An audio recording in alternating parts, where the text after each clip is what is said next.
Hey, drawing tayo. Hi, my name is Justin Sodeque and I am an artist. And today, ang drawing natin is Beanie Joanna. Alam mo si Beanie Joanna, tagal na ako na-inspire ng ganda niya kasi talagang maganda si ate. So on this drawing, parang siguro na-imagine ko parang paano pag tumanda na si Beanie Joanna, would she still look cute and very refreshing sa tingnan? I think she will be a very good young woman when she gets older. And I'm pretty sure she will be very successful at whatever she does.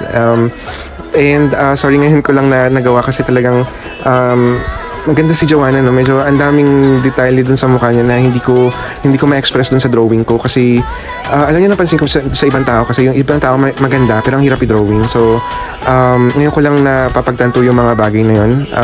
Pero Beanie and Joanna, you have a wonderful day and first love, paki-stream. Bye!